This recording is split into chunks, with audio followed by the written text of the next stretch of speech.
Hey guys, Jeremy here with Simple Little Life, and welcome to another edition of Tool Time Tuesday. Like always, let's start with the viewer's knife. I got an email from a gentleman named Roger, and he had actually purchased a sanding block from me, and he sent me a picture of two knives that he made and finished with the sanding block. Really cool to see that, and these blades look really nice. One thing, Roger, if you're watching, would you mind maybe leaving a comment in this video as to what the handle material is?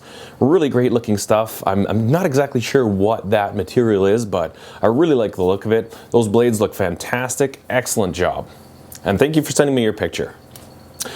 Okay, so I get asked a lot in not necessarily my knife making videos, but some of the other making videos when I'm doing different fabrication projects, what those things are that I use to hold my taps with my ratchet wrench, my socket ratchet. And they are tap sockets, these right here.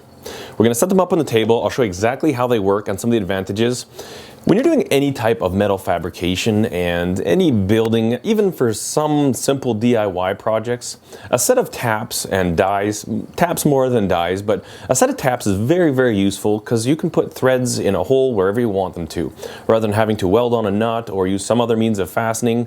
It's really nice to have the option of a set of taps that you can tap a hole for whatever size you need. So if you're a beginning maker, fabricating things when you're building stuff for your shop, if you don't have a set of taps yet, I suggest you get a set because they are a tool that I use all the time for all different projects. So we'll take a look at a very basic set of taps. Also, when you're buying taps, keep in mind it's just like any tool. You usually get the quality that you pay for.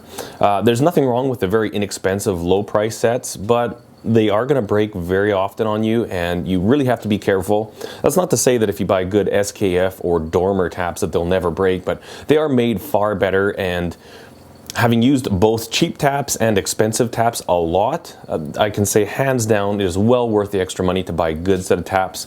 Having said that, if you're just getting started and you don't have a huge budget, inexpensive taps really open up a lot of options for you. So let's take a look. All right, so here's a basic budget set of taps and dies. This is a Mastercraft from Crappy Tire here in Canada. It's a decent assortment of your taps and your dies, as well as they give you a die holder and a tap holder. Now these are probably the least expensive tap holders, work fairly well on a very wide range of taps. You'll see all you do is you've simply got the V on the one side, then the other smaller V on the other side, and you just open and close this according to the size of tap that you need. So you'll simply grab your tap, put it in there, and then tighten it in, lock it up, and now you've got a tap handle. These are kind of nice because they are big and you get decent leverage. Always when you're tapping, you need to be careful because you're cutting threads, and if you've got a lot of misalignment or you're cranking too hard on one end or the other, taps break quite easily, and sometimes they can be a real pain in the butt to get out. So this is a very basic tap option. And again, we've got the die holder. They're fairly self-explanatory, and this video isn't about dies. Also, this kit comes with one of these pin type holders, and all that is really like a tapered cone, and then this nut kind of locks down on it and it'll lock your tap in place like that. And then for that you'll put the handle in like this. And these are kind of nice because they're a little smaller, slightly smaller form factor. You can get a hand on there and get some nice controlled pressure and keep it straight. Also, if you're tapping right tight to another surface, these are kind of nice because you can get in there, tap, and you can simply move this, you know, kind of keep sliding this out of the way. Whereas with something like this, you pretty much need clearance all around the handle in order to tap that hole. And again, you can get these pin types in larger sizes like this, and typically they've got a range in sizes. So this will be for some larger taps, this will be for some smaller taps.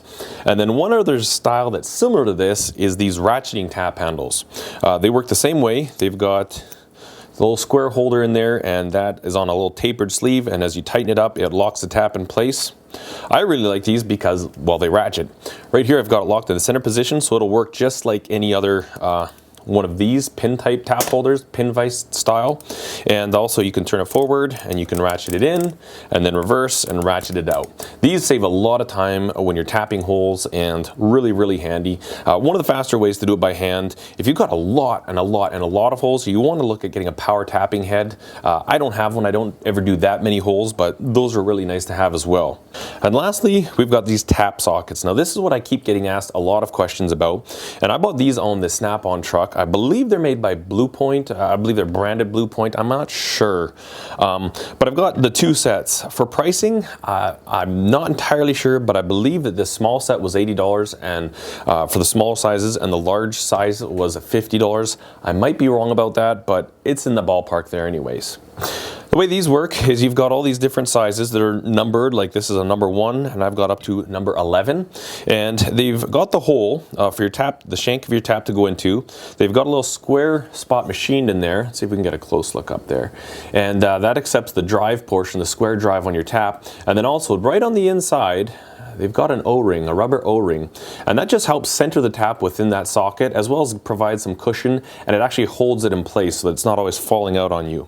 So to use these, you'll simply pick whichever tap socket is appropriate for the tap that you're using. This is a 7/16 National Fine, so it's a 20 thread, and that one's obviously a little big. This one seems to be a good fit, and kind of drive it around until there we go, it drops into the little square drive portion, and that O-ring holds the tap in place. You can see that tap isn't going anywhere. It also adds a little cushion to it. And then simply from here, you'll just grab whatever ratchet you'd like to use and pop it on there. And now you've got a ratcheting tap socket. The one drawback about these is that obviously you've only got leverage off of one side of your tap, and that can lead to issues with breaking your taps and uneven pressure. Also, when you're starting your taps, you really want to be careful that you can get it nice and straight, because when you're working just off of one side with a long handle like this, it can be difficult sometimes to get your tap started nice and straight. But other than that, these are a really great option. I absolutely love these, and I use these a lot when I was building oil rigs and stuff, and we had to tap a lot of random holes in weird places. Sometimes you honestly couldn't even get decent access to it, so this was nice. We could kind of get in there and ratchet. Now, as long as you're careful, you can usually do a fairly good job without breaking your taps. So these are tap sockets. Really like them, really handy, and I use these all the time. These are pretty much my go-to when I'm tapping holes. So obviously you can get the budget brand taps, and this is a higher end tap. This is made by a company called Dormer. They make really good quality taps, and if you've got a certain size that you use all the time, it might be well worth looking into getting a high quality tap for that size. You're going to get a lot more holes out of it before it starts breaking. It's going to do cleaner cuts, and it just lasts way longer. It's like any tool that you buy. If you spend money on good quality stuff, you're going to get a better product. So these are what Dormers are. Again, I usually just buy the size that I use a lot of, and I'll kind of use it that way. Also, a lot of different styles and different features to taps. You see this one is a 3 flute tap. There's 4 flute taps. You can get spiral fluted taps, which are really, really awesome, but usually they're used for high production situations. And another thing to point out is that most taps are what they call starter taps. So if you look at this tap right here, you can see that the end of it right here is tapered, and that bottom taper will be the minor diameter of your thread. So that just allows you to get it started and centered in the hole, and then it just gradually tapers out until you're taping the maximum diameter of your thread, which is these high points, the cutting points on your tap. Say if you had a blind hole, a hole that didn't go all the way through, and you needed to get your holes tapped right to the bottom of it, what you'll need then is called a bottoming tap, and most people don't have these. I don't, but I've made my own. This is one that I've made. So if you see where it's just when it starts to taper down right here, and it would normally taper into a point to get started, I've actually ground it off here so that I'll have to start my hole with a tapered tap so we can get our nice threads get started nice and even. And once that's as far as it will go, I'll take that one out and I'll put a bottoming tap in there. And what that will do is I'll finish tapping full threads all the way to the bottom of the hole. Just something to keep in mind if you're ever doing blind holes, you're going to need a bottoming tap. And if you're careful and you keep it cool and you grind it properly, you can actually make your own, but you can buy them as well. I just don't have any, so usually if I need one, I'll make my own. Right, here's one more quick tip when you're tapping. A lot of your taps will have a hole machined, a little divot right in the end of the tap, as well as some of your tap handles will have those as well. You see both of these have a little machined hole right in the very center of them. Now you can use that. What I'll do is I'll simply clamp my workpiece into a vise on my drill press, and I'll put a center punch into the chuck of my drill press. You can use anything that's tapered and has a nice point on it. And you'll simply put your tap in the hole loosely like that. bring that point into the divot on the end of your tap, and what that will do is it'll help keep your tap from going side to side, and now it's going to hold it straight up and down, keep light pressure pushing down on the tap, and you start tapping, and it'll really help you get a nice, clean, straight tapped hole. And one of the most important things when you're tapping is to use some type of a cutting fluid.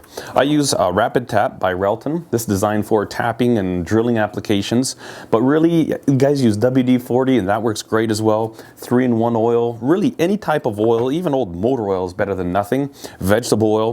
What it'll do is just keep your tap lubricated. You want to get your tap nice and wet and keep it thoroughly soaked with cutting fluid, and that'll just help the chips not build up in there, and it'll give a better finish to the tapped hole, to the actual thread in the hole, as opposed to not using it, and it'll really help prevent seizing and binding, and it'll save your taps and make them last a lot longer. So always, always, always, one of the most important things with tapping, use some type of a lubrication.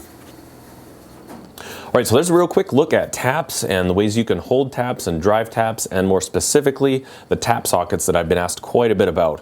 Hopefully, for those of you that have asked, this kind of shows you and gives you the information you were looking for. If you like this video, please consider clicking the thumbs up button. And if you haven't subscribed to the channel already, please consider doing so.